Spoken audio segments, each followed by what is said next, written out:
Dear students, good morning to all of you. आज हम wave optics में interference का मैथमेटिकल एक्सप्लेनेशन समझने वाले हैं। What do mean by interference? तो हमने इसको डिफाइन किया है, it is the phenomena of redistribution of energy due to superposition of waves. कि जब वेव्स आपस में सुपर इम्पोज होते हैं तो एनर्जी जो वेव कैरी कर रहे हैं उस एनर्जी का रिडिस्ट्रीब्यूशन हो जाता है, रिडिस्ट्रीब्यूशन हो जाएगा, कहीं ज़्यादा कहीं कम।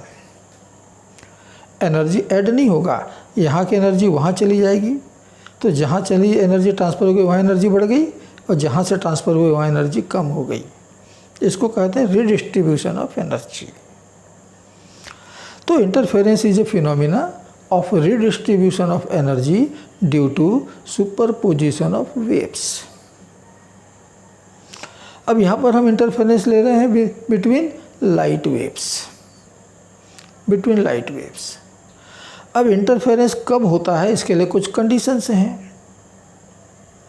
कौन कौन से कंडीशन है? The two waves must travel along the same direction.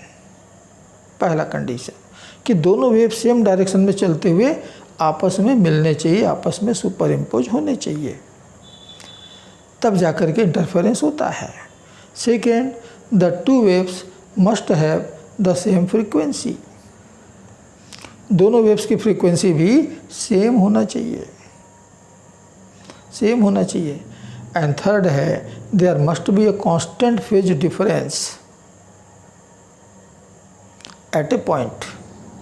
कि किसी भी पॉइंट पर उनके बीच का जो फेज डिफरेंस है वो कांस्टेंट होना चाहिए। It should not change with time. ये टाइम के साथ साथ चेंज नहीं होना चाहिए।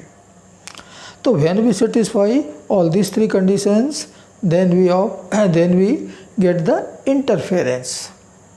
और ये हमने साउंड वेव्स में देखा है, मैथमेटिकली उसको एक्सप्लेन भी किया है और एक्सपेरिमेंटली प्रूफ भी किया है कि हाँ इंटरफेरेंस इस तरह से होता है।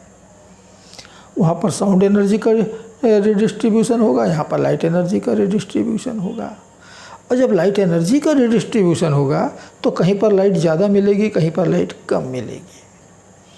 जहाँ लाइट ज़्यादा मिलेगी हम कहते हैं यहाँ कंस्ट्रक्टिव इंटरफेरेंस हुआ है, और जहाँ लाइट कम हो जाती है हम कहते हैं यहाँ पर डिस्ट्रक्टिव इंटरफेरेंस हुआ है।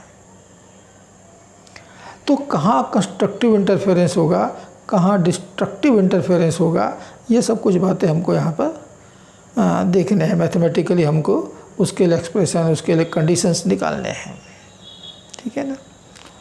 तो तीन कंडीशन समझ में आ गए।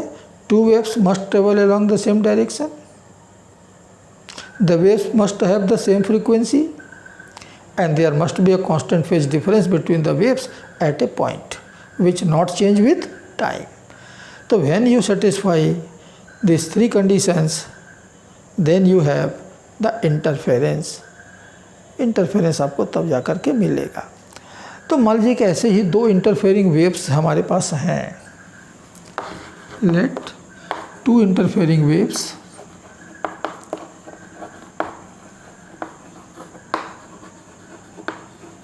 आर। पहला है E1 Y1, Y1 is equal to E1 cos omega t plus φ1। φ1 क्या है, उसका इनिशियल फेज है। And Y2 is equal to E2 cos omega t plus φ2। φ2 is its initial phase.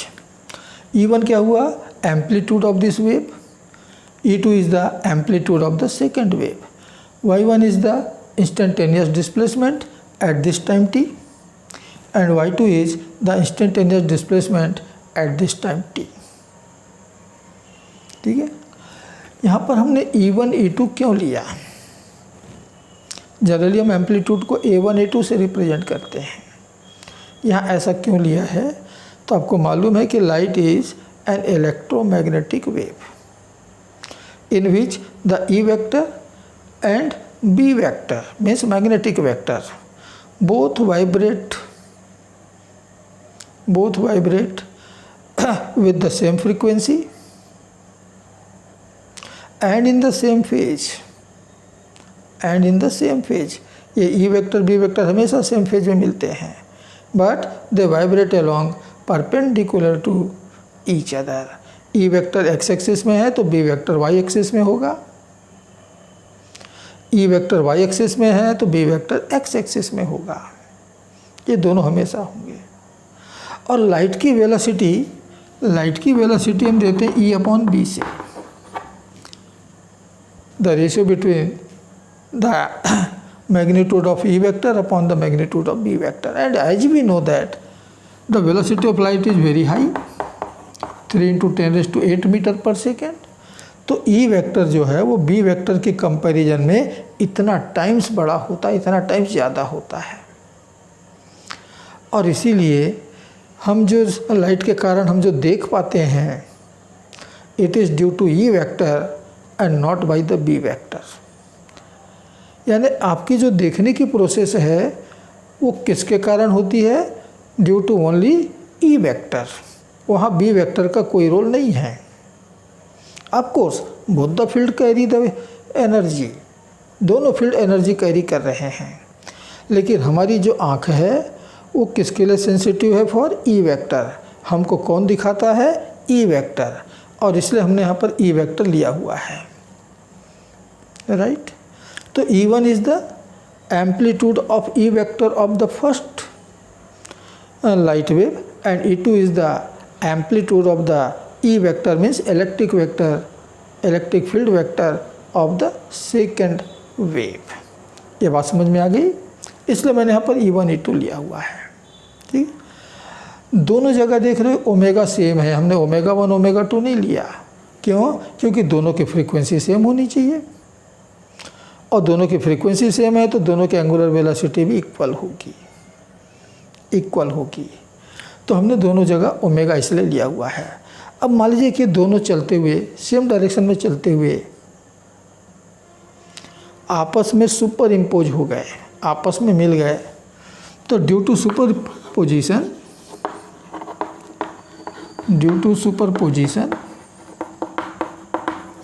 The resultant wave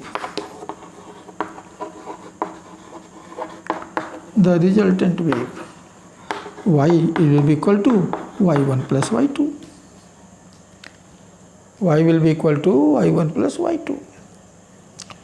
तो y1 क्या हुआ? E1 cos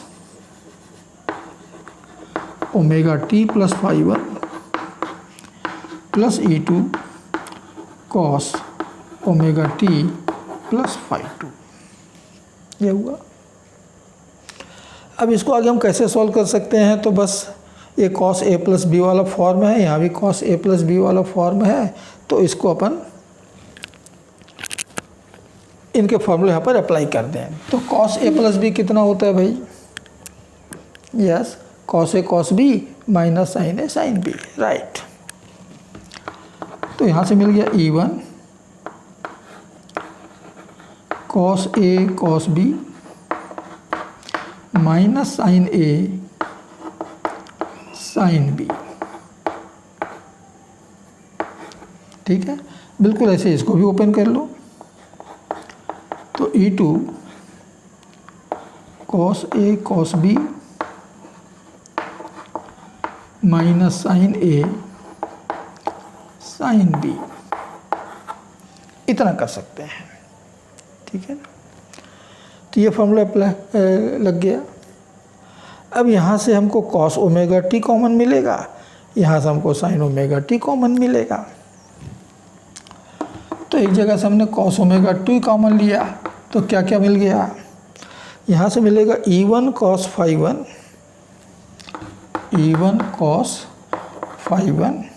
और यहाँ से मिलेगा E2 cos phi2 plus E2 cos phi2, ठीक है। ठीक वैसे ही इन दोनों से हम sin ओमेगा t को कॉमन ले सकते हैं, माइनस साइन भी कॉमन ले सकते हैं, तो माइनस साइन ओमेगा t और क्या क्या बच गया, तो बचा E1 sine phi 1 plus E2 sine phi 2।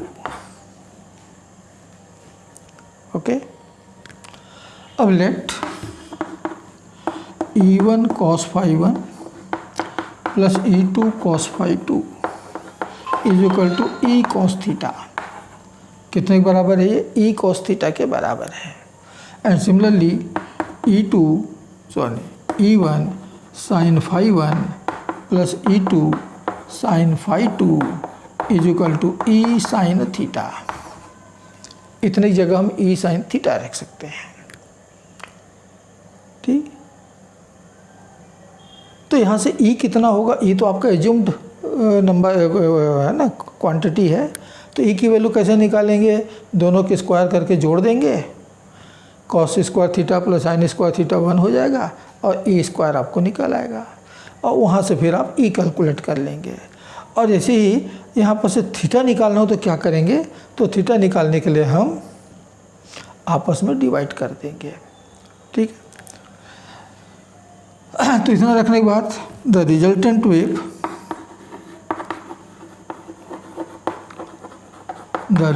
Wave is y is equal to cos omega t, और इतनी जगह हमने रखा E कॉस थीटा, तो E cos omega t cos theta plus यहाँ पर इसकी जगह इतना रख दिया तो क्या मिल गया? प्लस नहीं minus E sine omega T sine theta. ठीक, और फिर यहाँ से हम E कॉमन ले लें, E कॉमन ले लें तो क्या बचेगा? Cos omega t cos theta minus sine omega T sine theta means cos omega t plus theta. तो रिजल्टेंट वेव कैसा मिला? बिल्कुल वैसे ही मिला जैसे कि फर्स्ट वेव है, जैसे कि सेकंड वेव है। हाँ, फ्रीक्वेंसी उसकी बिल्कुल इन दोनों की फ्रीक्वेंसी की इक्वल ही है। फेज चेंज हो गया है, फेज बदल गया है। ठीक है ना, और मैंने कहा ना कि फेज हम यहाँ से यानी कि थीटा हम यहाँ से मालूम कर सकते हैं। हम यहाँ से E भी मालूम कर सकते हैं कि रिजल्टेंट एम्पलीट्यूड क्या होगा। तो रिजल्टेंट एम्पलीट्यूड कितना मिल रहा है ज़रा देखो। तो रिजल्टेंट एम्पलीट्यूड मिला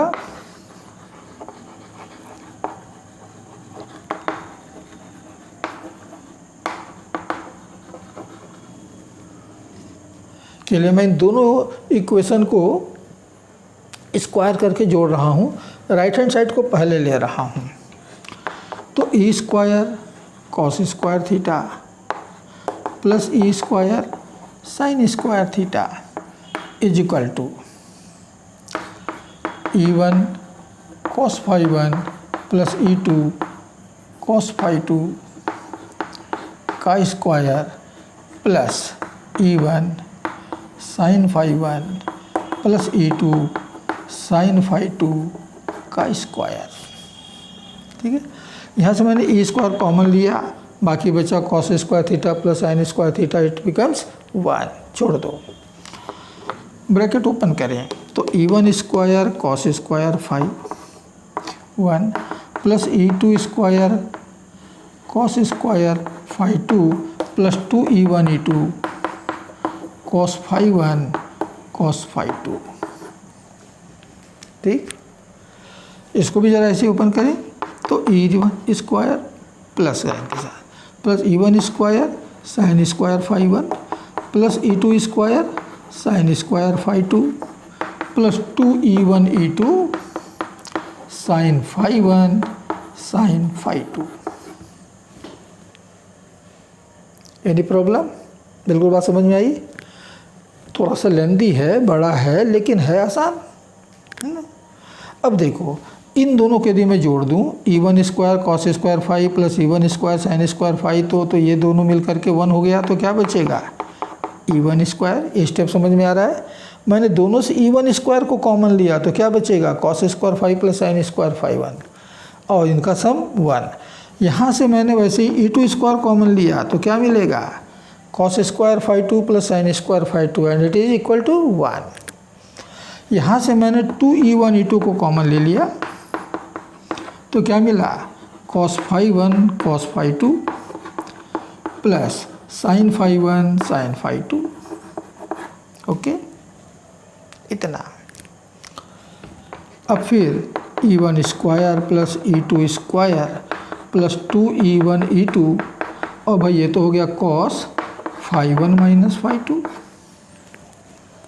कॉस फाई 1 माइनस फाई 2, इतना मिलेगा।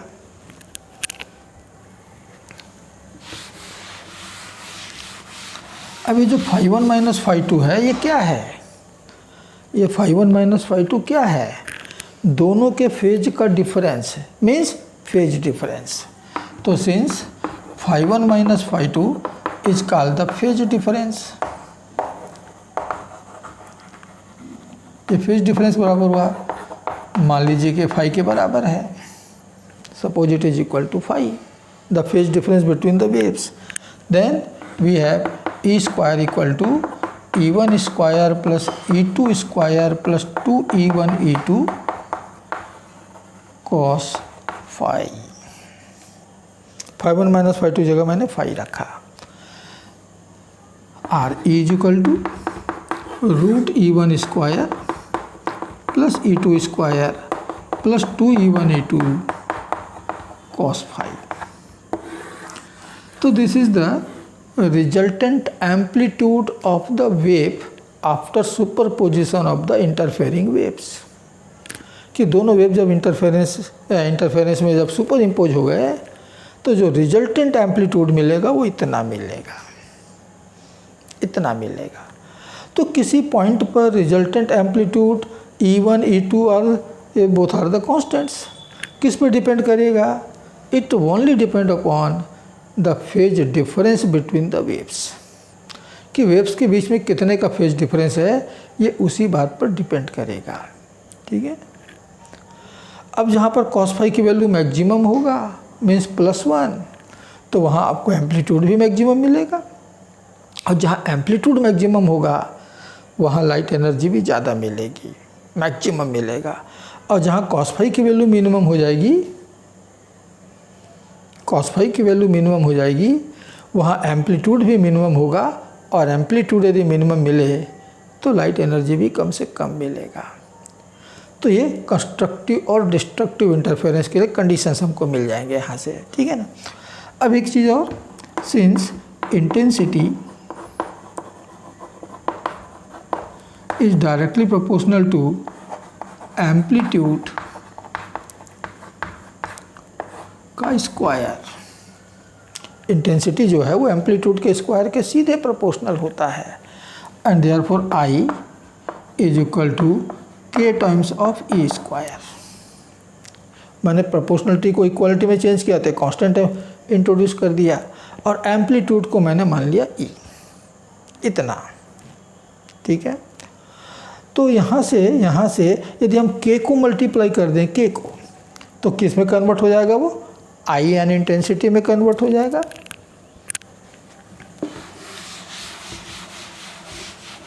इंटेंसिटी का मतलब है कि आपको कितनी लाइट दिख रही है, आप कितनी लाइट रिसीव कर रहे हैं, that is the intensity. Means it is related to the light energy, कि कितनी एनर्जी की लाइट वहाँ पर है।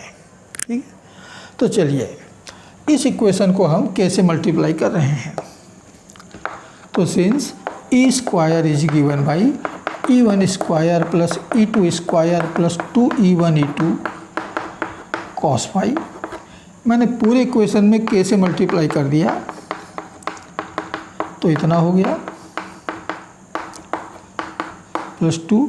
यहाँ पर k को मैंने दोनों जगह बांट दिया है, कितना कितना मिलेगा, रूट k इंटू e1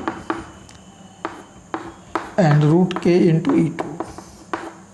ये बात समझ में आ गई, रूट के k हो जाएगा, और क्या रह गया, cos phi into cos phi.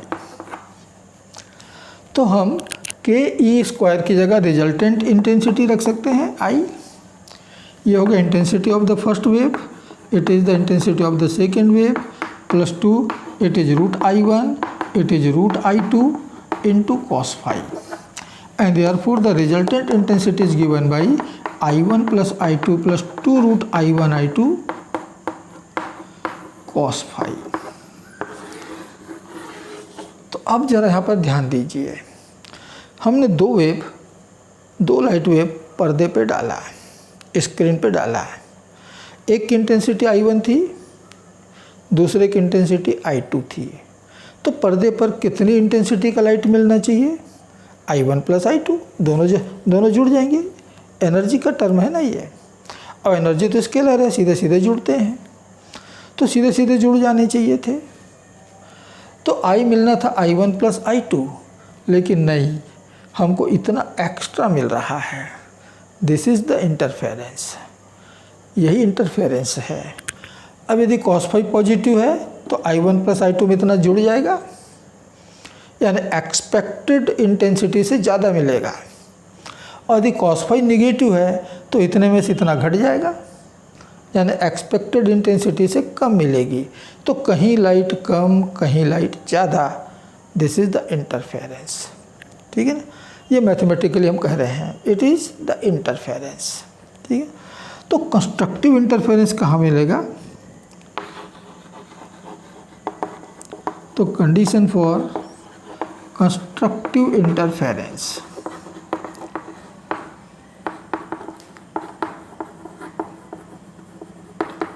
कहाँ मिलेगा?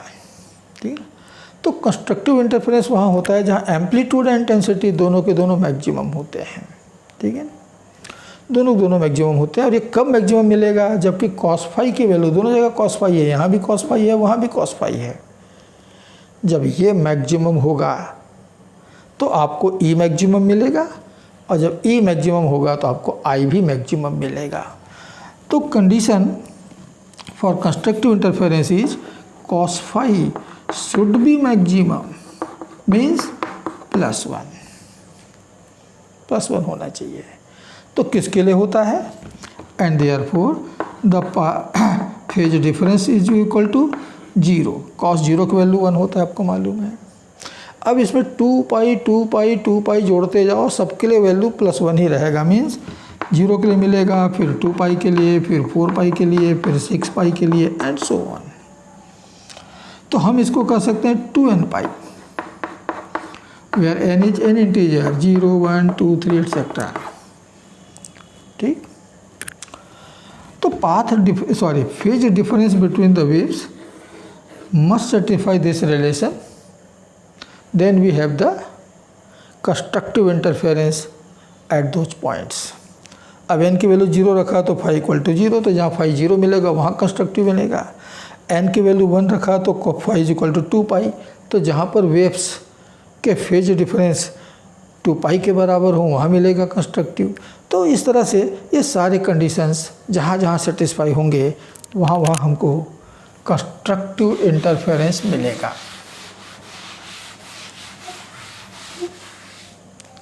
वहाँ हमें कंस्ट्रक्टिव इंटरफेरेंस मिलने वाला है। ठीक है, एक रिलेशन और है, path difference between the waves upon lambda is equal two phase difference upon 2 पाई। ये वेव के लिए एक रिलेशन होता है, हम लोगों ने क्लास 11th के वेव्स वाले चैप्टर में प्रूफ किया हुआ है।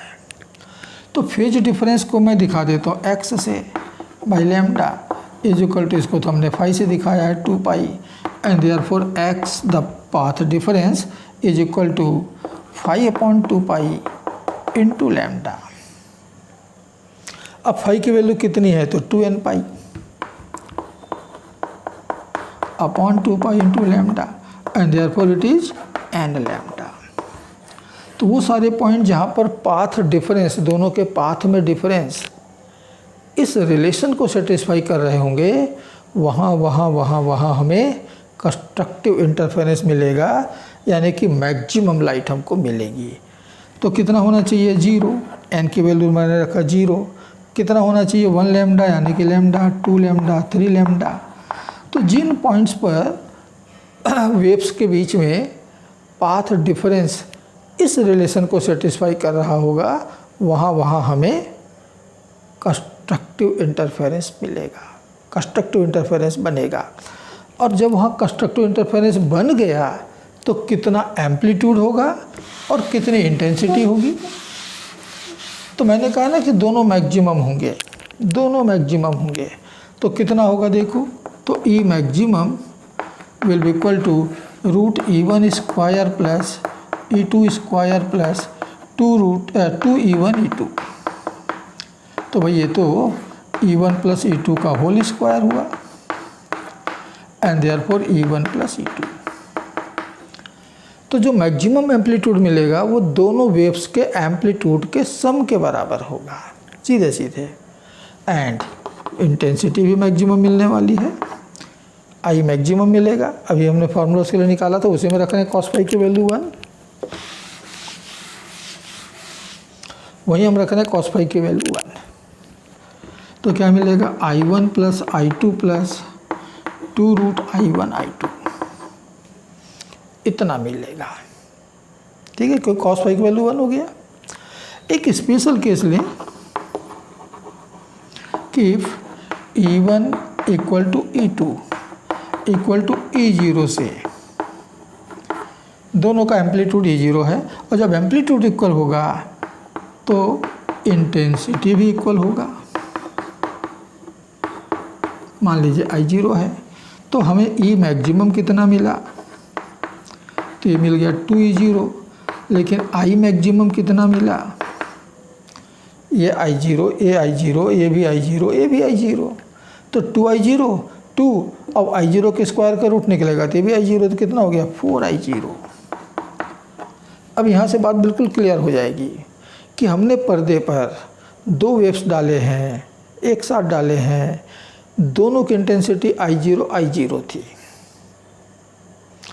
तो पर्दे पर कितनी इंटेंसिटी आपको मिलनी चाहिए लाइट की, 2I0, लेकिन कितना मिल रहा है 4I0, यानी एक्सपेक्टेड वैल्यू का जस्ट डबल, कि जितनी लाइट हमको दिखना चाहिए था उसका 2 गुना दिखेगा, डबल दिखेगा। तो यह है कंस्ट्रक्टिव इंटरफेरेंस। लेकिन एनर्जी आप प्रोड्यूस नहीं करते, याद रखिएगा, light is also a form of energy. तो आपने लाइट प्रोड्यूस नहीं किया, हाँ कहीं का लाइट कहीं डाल दिया, तो कहीं से लाइट उठा करके कहीं और डाल दिया है, तो वहाँ लाइट बढ़ गया है, ये इसका मतलब है। ठीक, तो चलिए, एक तरह का ये इंटरफेरेंस हुआ, कंस्ट्रक्टिव इंटरफेरेंस। बिल्कुल ऐसे ही दूसरा इंटरफेरेंस हो सकता है, इसको हम कहते हैं डिस्ट्रक्टिव, जहाँ पर कि दोनों मिनिमम हो। तो डिस्ट्रक्टिव इंटरफेरेंस,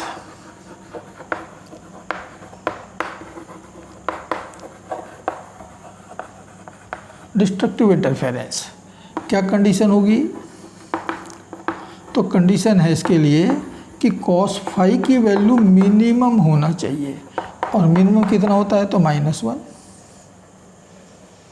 कोसाइन का मैक्सिमम वैल्यू होता है +1, मिनिमम वैल्यू होता है -1, इतना। तो जहाँ जहाँ कॉस फाई की वैल्यू -1 होगा, वहाँ वहाँ हमको डिस्ट्रक्टिव इंटरफेरेंस मिलेगा। कहाँ कहाँ, तो फाई इक्वल टू पाई, या अब इसमें 2 पाई जोड़ते जाएँ तो 3 पाई, 5 पाई एटसेट्रा। तो हम इसको लिख सकते हैं 2n - 1 into pi, where n is equal to 1 2 3, याद रखना यहाँ 0 नहीं होगा, 1 से स्टार्ट होगा। 1 रखोगे तो पहला आएगा, 2 रखोगे दूसरा आएगा, ये। तो वेव्स की फेज डिफरेंस इतना होना चाहिए। अब हमको मालूम है कि path difference x is given by 5/2 pi into lambda, इतना मिलता है। तो 5 की जगह मैंने वैल्यू रख दिया 2n - 1 pi upon 2 pi into lambda, and therefore it is x is equal to 2n - 1 lambda by 2। तो जहाँ दोनों वेव के बीच का पाथ डिफरेंस इतना होगा, वहाँ आपको डिस्ट्रक्टिव इंटरफेरेंस मिलने जा रहा है, डिस्ट्रक्टिव इंटरफेरेंस मिलेगा। तो कहाँ कहाँ मिलेगा, x इज इक्वल टू λ/2 जहाँ पर पाथ डिफरेंस होगा, 3 λ/2 जहाँ पर होगा, 5 λ/2 जहाँ पर होगा, एट्सेट्रा। उन सारे पॉइंट्स पर हमको डिस्ट्रक्टिव मिलेगा, means the minimum amplitude and minimum intensity.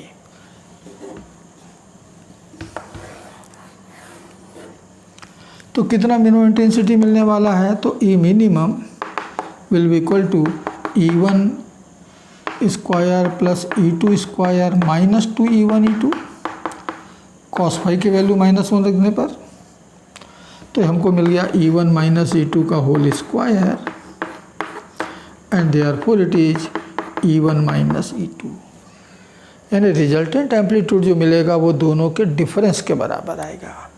And what is the minimum intensity, तो it is I1 plus I2 minus 2√I1 I2। इतनी मिनिमम इंटेंसिटी आपको मिलने वाला है।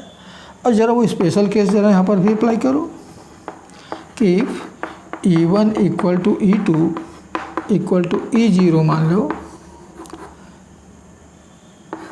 एंड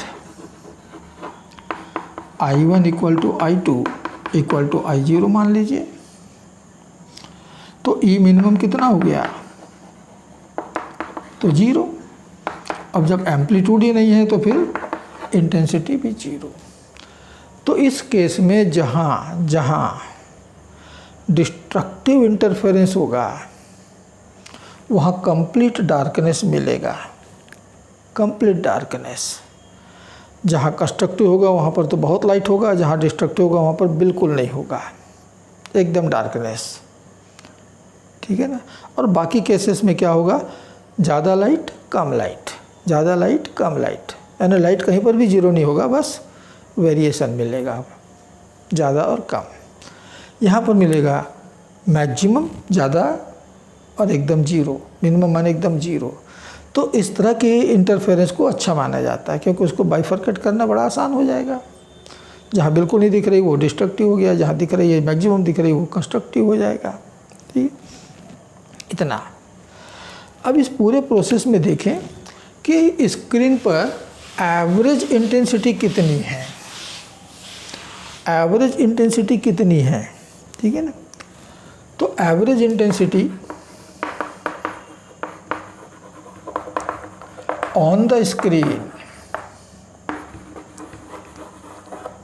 जिस पर्दे पर आपने इंटरफेरेंस पैटर्न प्रोड्यूस किया है वहाँ पर कितना होगा, तो I average will be equal to I maximum plus I minimum divided by 2।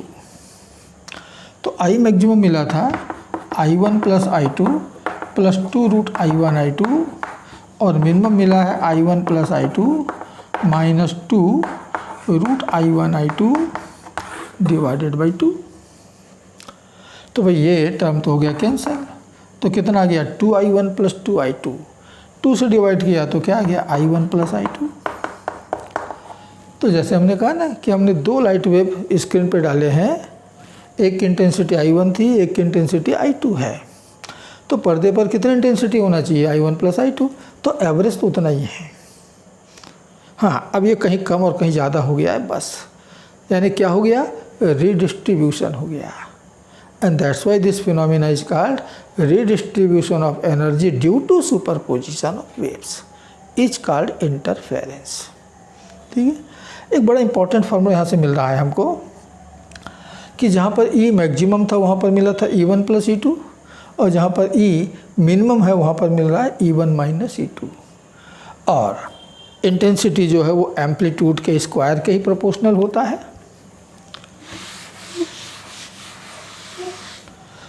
तो स्क्रीन पर I मैक्सिमम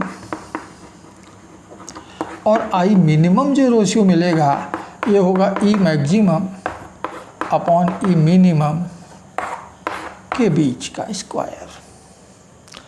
तो E मैक्सिमम कितना है, तो यह है E1 plus E2 and it is E1 minus E2 का होल स्क्वायर, ये होगा I मैक्सिमम और I मिनिमम के बीच में रेशियो। इतना।